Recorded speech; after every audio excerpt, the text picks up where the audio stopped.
and welcome to a Midnight Dyery tutorial. This week we're going to be learning the invisible seam or mattress stitch.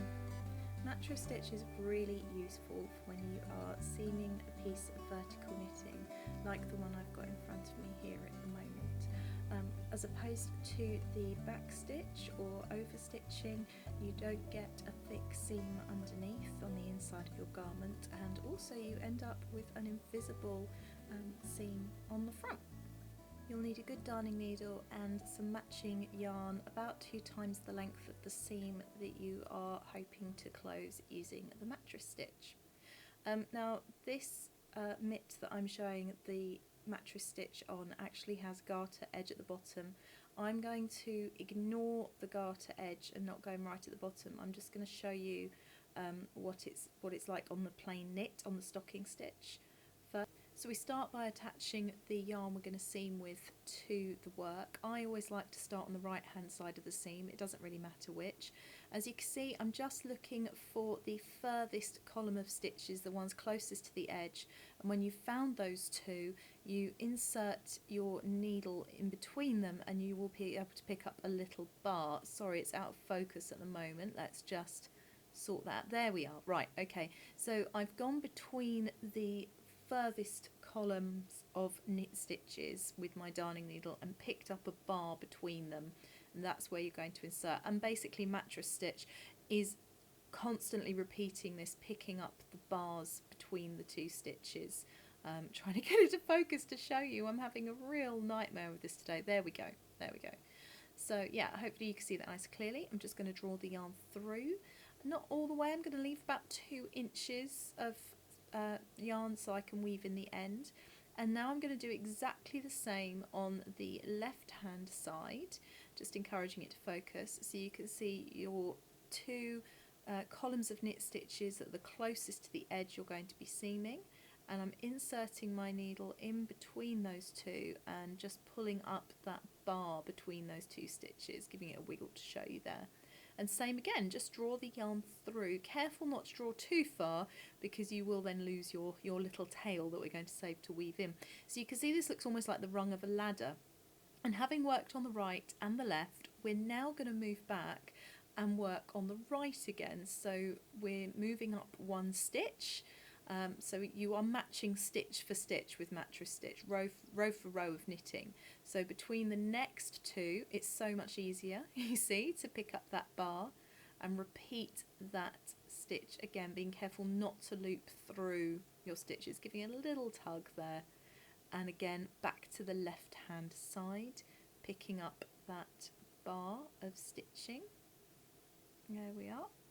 Inserting it into the 3rd row of stitches, picking up that bar between those 2 rows, 2 columns of stitches, and pulling it through. I'm going to do 1 or 2 more and then we'll pull it tight to show you what that's going to look like when we close it. Or maybe I'll give it a little tug now and show you. And I think we'll do 1 more. So we're going into the 4th rung now between the 2 left hand rows of stitches, and drawing that through for you, and 1 more I think on the right hand side to even it up. Yeah, there we go, between the 2 stitches. As you get into it, it actually gets easier. When I'm saying between the 2 stitches, I'm actually talking about the little V's. So each little V between that and its nearest neighbour is this little bar. So if you think, well, here's a V, so therefore there should be a bar, basically, because we do match stitch for stitch. And there we go, I've pulled it tight, and you can see there that it is already looking pretty good. You cannot see the ladder there at all. Lots of people do tutorials on this and they use a contrasting colour yarn. I wasn't that thoughtful when preparing for this. Anyway, we're going to go back and carry on with those steps. We've finished off on the left hand side, so we're going to go into the... And that's all there is to it really. You work from one side to the other, right to left, then back left to right, picking up the bar between stitches, and it actually gets a little bit easier as you go along.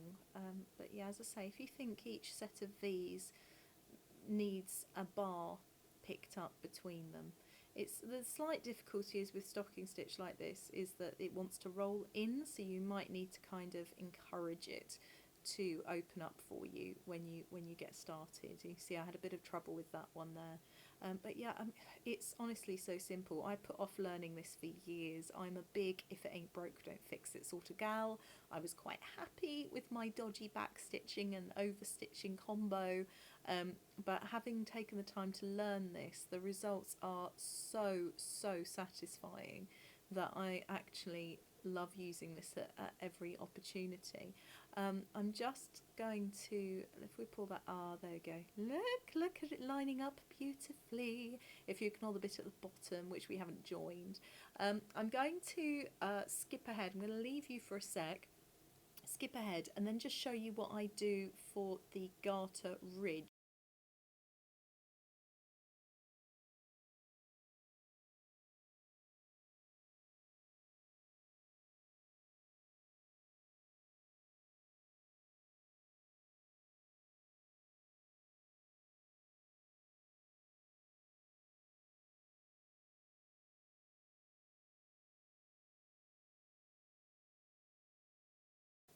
Okay, last one. There we are.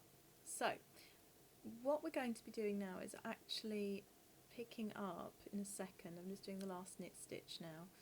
I'm going to be picking up the purl bump of the garter ridge, because actually what you're picking up when I'm asking you to pick up that bar between the two knit stitches further down, you are actually picking up the purl bump from the reverse side.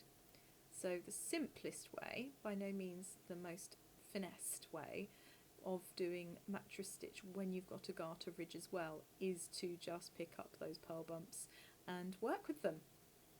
It's not going to be 100% perfect, but do you know what? It's pretty good and I'm really pleased with the results. It's a bit of a faff to figure out the best place to stick your needle, but you can see what I'm doing here is I'm picking up the edge purl bump, and then just for good measure, because I've joined into the round here, I decided to do one more stitch on the main stocking stitch bit that's been joined in the round already, just to draw it together and finish it neatly.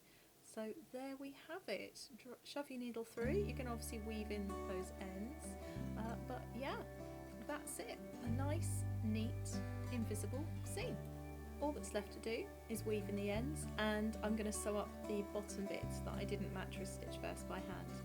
I hope you found that useful, and I hope that you will come back for another Midnight Diary tutorial in the future. While you're here, why not check out my podcast, Tales from the Midnight Diary. It comes out every Sunday and gives you a behind the scenes look at what it is to be a yarn dyer and designer here in the UK, as well as some general nonsense. If you like what I do, hit the thumbs up, let me know any requests for future tutorials you have in the comments below, and I hope to see you back here very soon. Happy sewing!